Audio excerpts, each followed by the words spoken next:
The opinions and views expressed on this program do not reflect those of the management or staff of Community Media of Staten Island.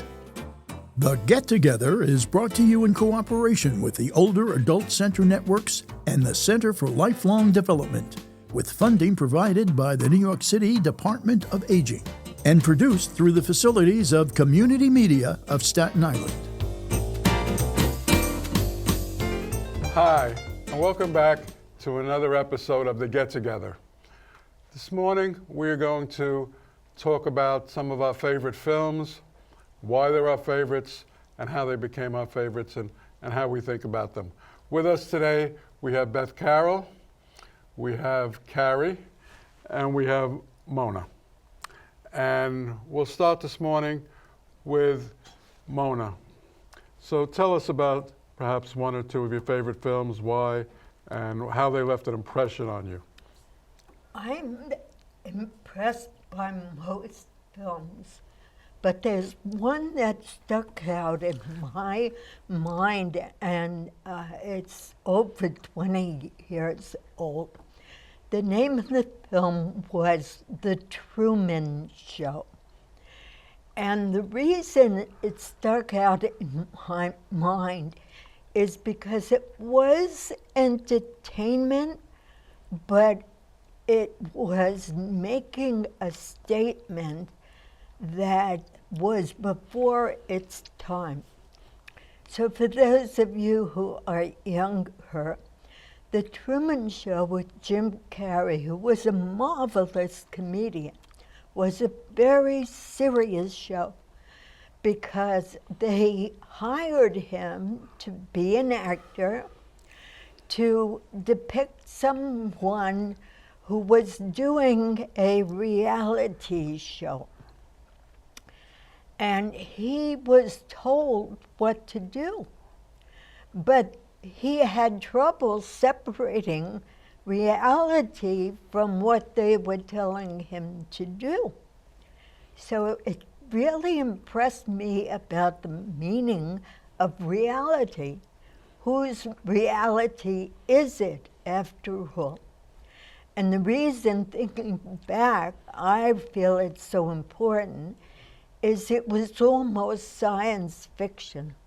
Because now, these days, 2025, there seems to be a blur between entertainment, reality, and acting or not acting, telling the truth or not telling the truth. So that's why that's my movie that comes to mind. Thank you, Mona. That's very interesting. Yeah, I remember watching that movie also, and it made you think about what we consider reality and what we don't consider, and it was a staged. They set him up in a staged type of world, so to speak, where everything he did all day long was monitored and watching him, and they were trying to show his real life as opposed to what his reality was and what their idea of what reality was, and it was a very strange picture. It got pretty good reviews because it was the subject matter was sort of. I think I saw that. I remember Jim Carrey being in it, okay? But I don't know, for some reason, I don't think I liked it. I think I might have even turned it off after a while. It I don't know. was difficult to watch. It was like, Yeah, it you're was, honest. yeah. Yeah. I'm being honest. But what's interesting is I read in newspapers there were a number of people who were paid after that to live in a so-called fishbowl where the public could come and watch what they did in the course of a day. Yeah, well, I could see where it might have been uncomfortable for some people watching that because it wasn't your traditional story. People look for stories. They look for a beginning, a middle, and this end. was like very abstract. Right. Yeah, and character development, and they couldn't. It took a while to try to understand what they were trying to say and what they were trying to do. Exactly. That was good. Yeah. All right, Carrie, let's hear from you. Perhaps one of your favorite movies or what Yeah. how you worked on that? Yeah, this is my cheat sheet in front of me, though. That's but- okay. Okay. Anyway, but one of my favorite movies of all time was 12 Angry Men. It's a black and white movie, all right? It was made in 1957, taken from a 1-hour play on CBS Studios in 1954. It's about 12 members of a jury sequestered most deliberate with a guilty verdict, meaning death for an inner city 18-year-old accused of murdering his father.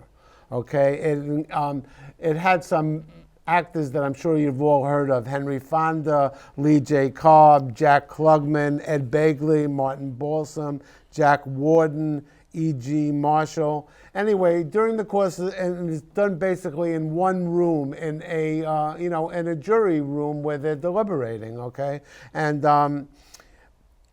the first vote was 11-1 to convict. Okay, and Henry Fonda was the only holdout because he had reservations about a lot of the evidence.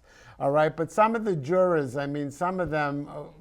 The reasons why they voted to convict was, like one guy had tickets to go see the Brooklyn Dodgers that night, so he just wanted to get out of there.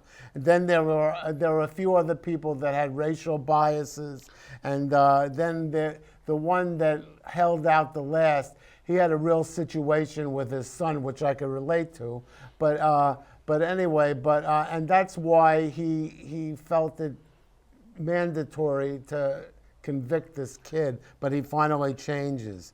All right, but the whole premise of the movie is dealing with reasonable doubt. Okay, and as for what is considered reasonable doubt. But the movie, it won for Best Actor for Henry Fonda. This is Golden Globe.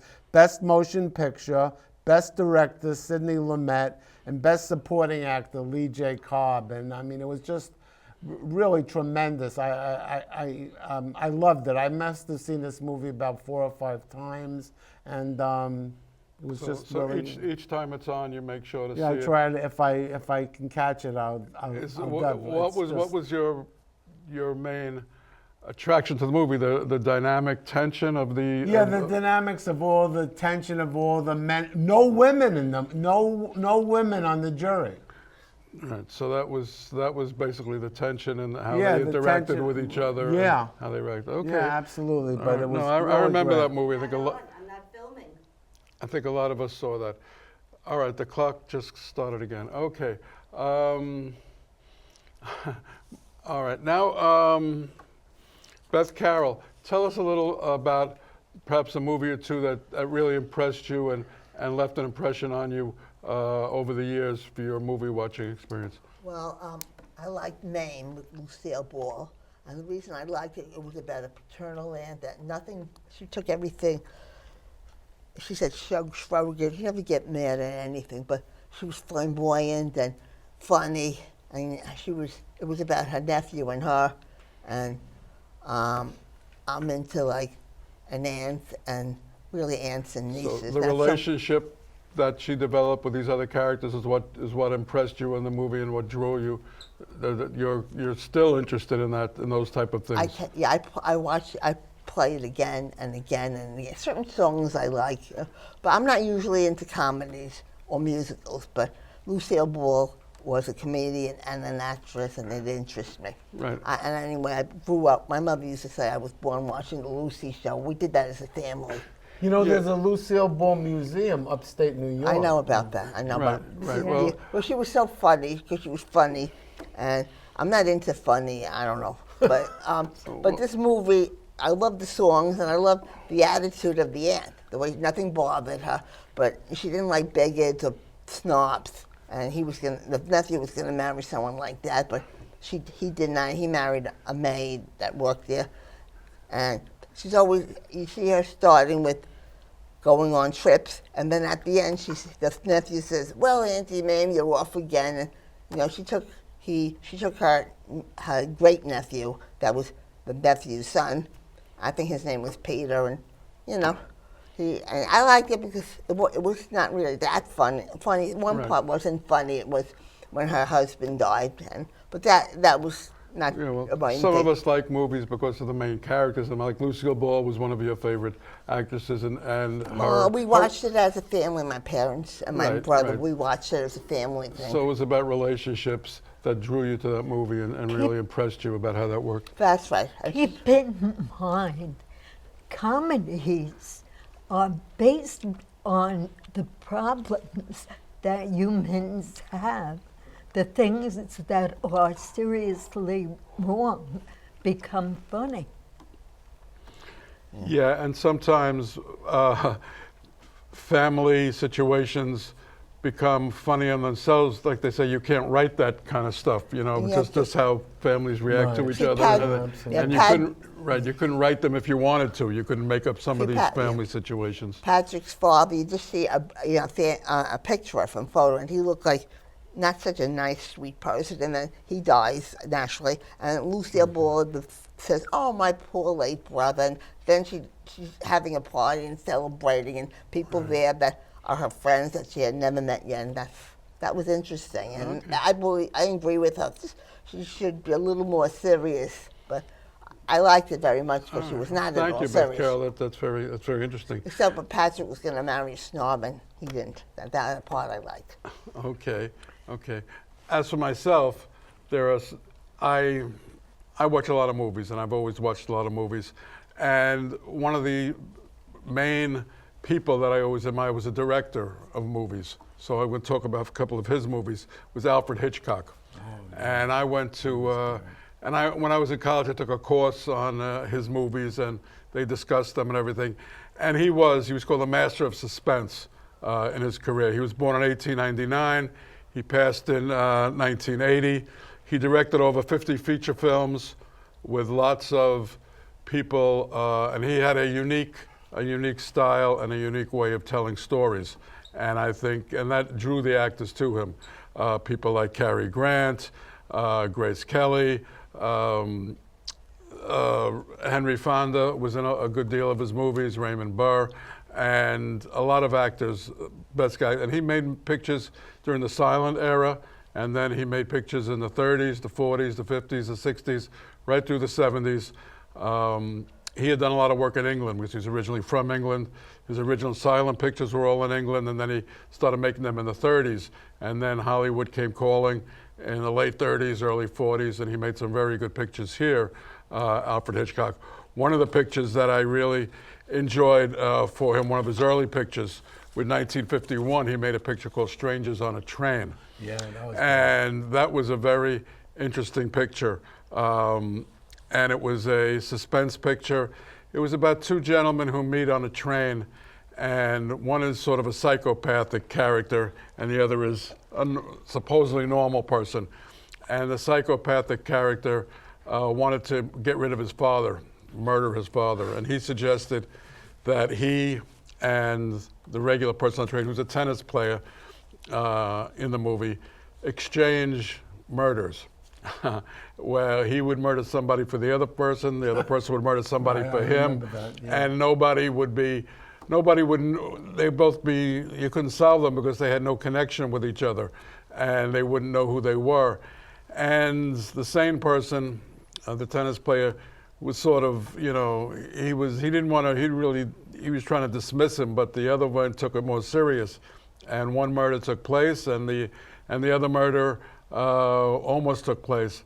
And it's a very strange picture, very dynamic. The personalities, the scenes, the thing, and it was quite well acclaimed picture, and it got very good reviews. And that was in 1951, Yeah. and it was a very famous picture. And if you have a chance to see it, any Hitchcock picture that comes out, if you have a chance to see it, an older picture from the 30s, the 40s, the 50s, please go see it or watch it on TV, and you'll never be disappointed because he was a master storyteller. And right now we're going to take a break, and we're going to come back in a little while for our second segment. Thank you very much.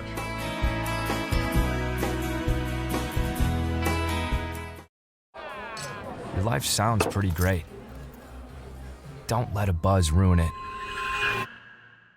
Buzz driving is drunk driving.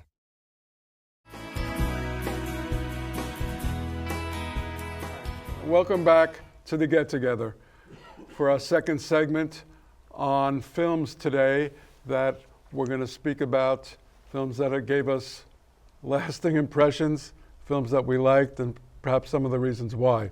We left the first session, I was talking about my favorite director, the master of suspense, Alfred Hitchcock, and another one of his pictures which I greatly admired, and perhaps some people call his best picture that he made, was a picture in 1954 called Rear Window, with Jimmy Stewart, Grace Kelly, and Raymond Burr, and that was also Thelma Ritter had a very good part in it. She was nominated for an Academy Award in that picture, and that was a wonderful picture.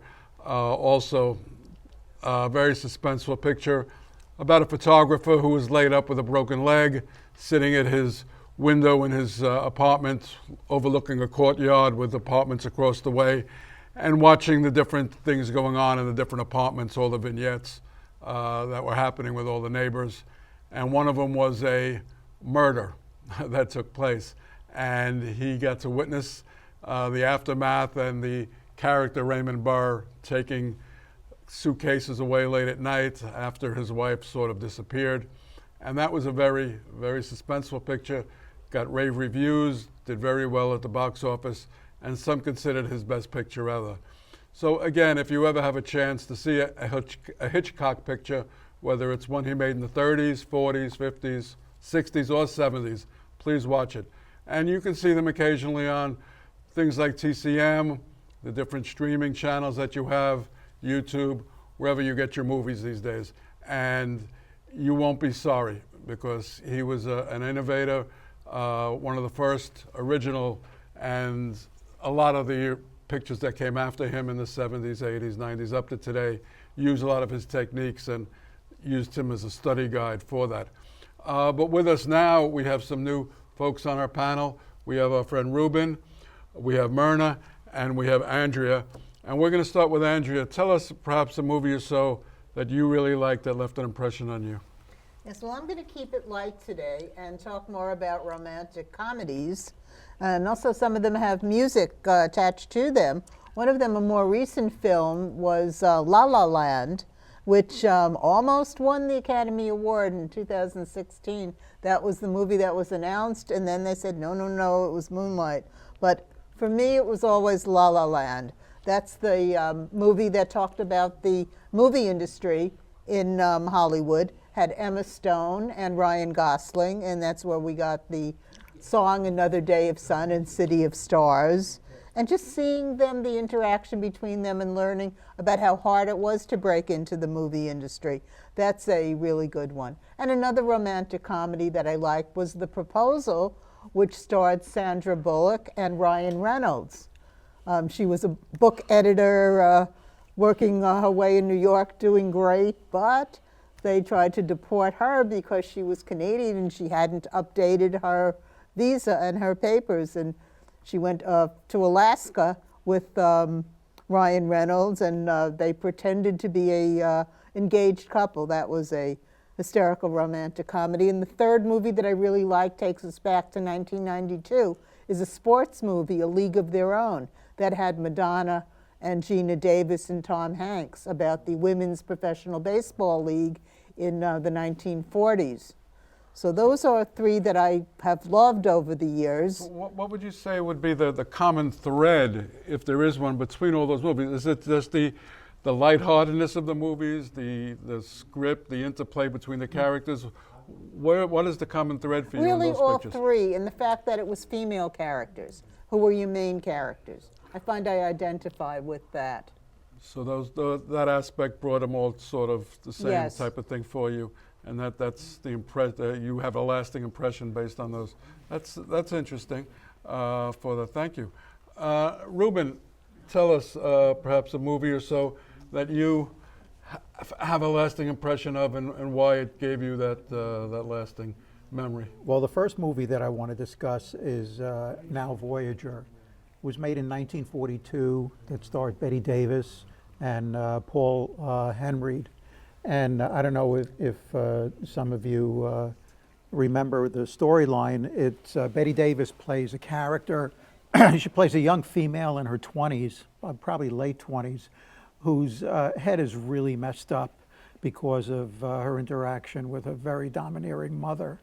And she winds up being laid up in a sanitarium where she meets Claude Rains' character, who plays a psychiatrist. And their interaction results in her leaving the sanitarium and eventually leaving her mother and going on a cruise where she meets Paul Henreid's character.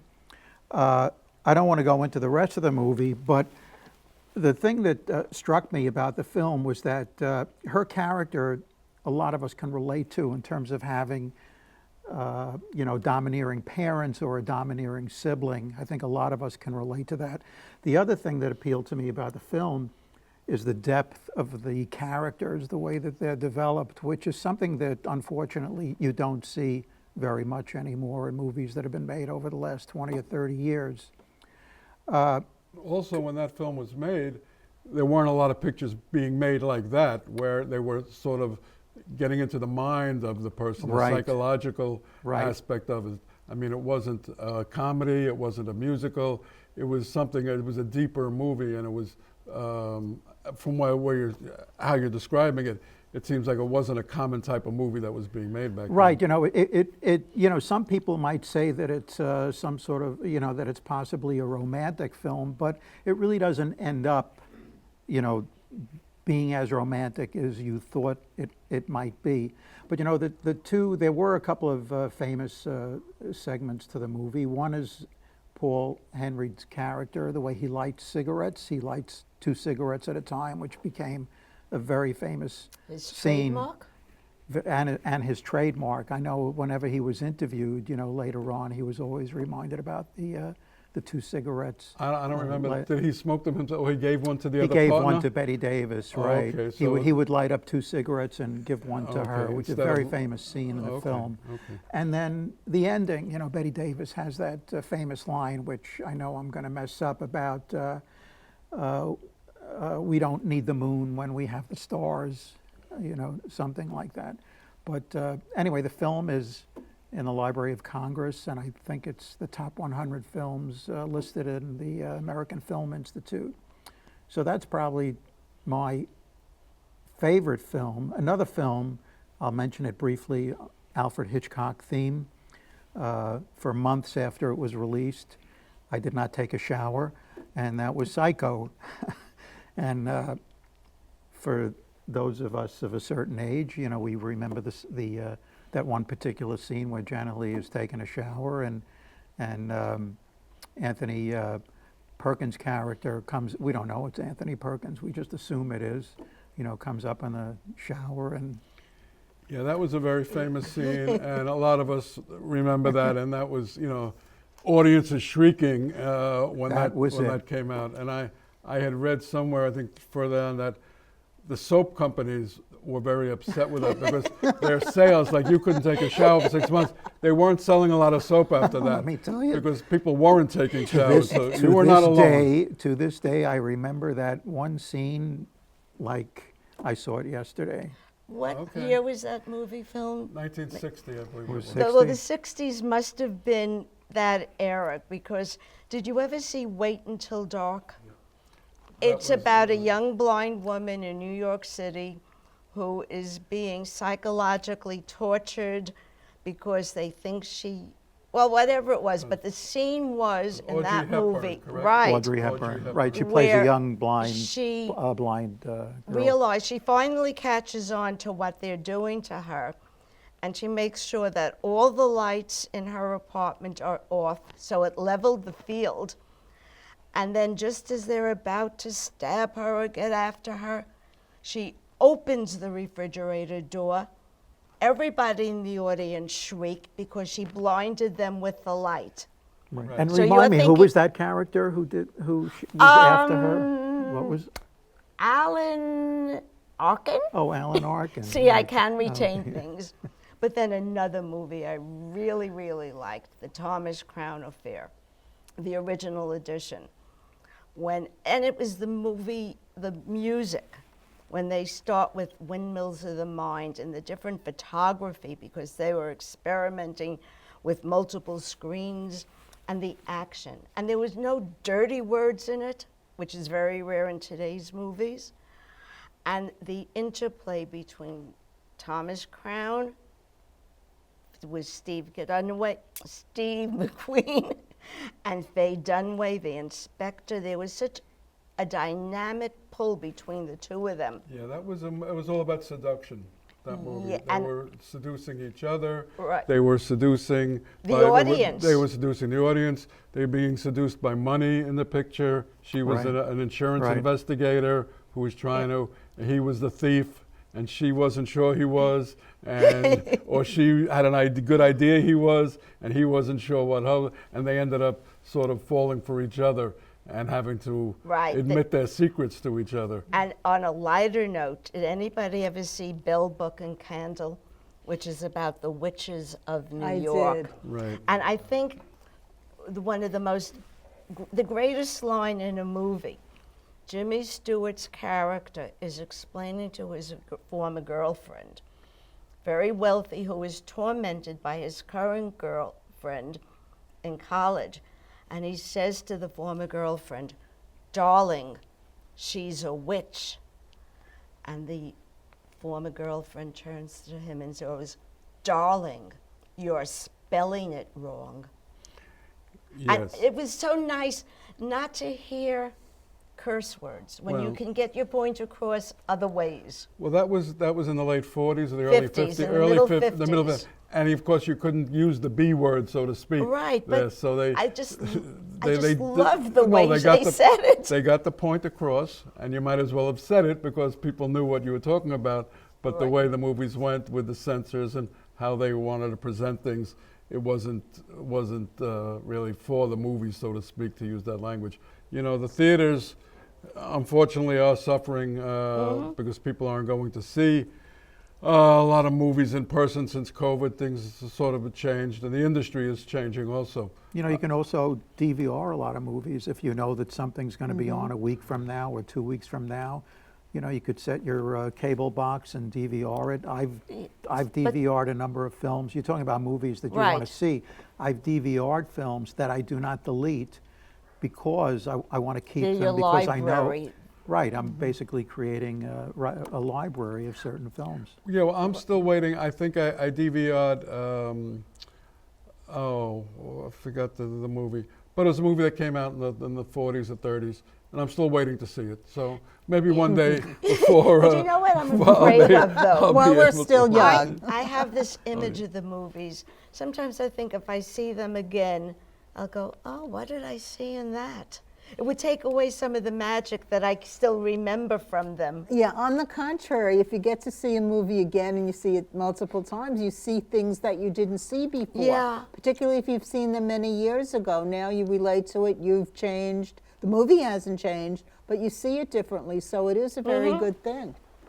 Well, it's easier to do that now than it was years ago, right? And then Years you could ago, stop if you it and thought that you missed something, you'd have to go back into the movie theater and buy another ticket to now see the you film. just hit rewind. Well, You know? I remember Yes. once I went to the movie theater and I saw, back when I was a child, I saw the same movie. I sat through 3 performances of that movie on the same day, the same afternoon. I went in at 11 in the morning and I came out like 5 in the afternoon, which used to be like 45 minutes between the movies or Right. something.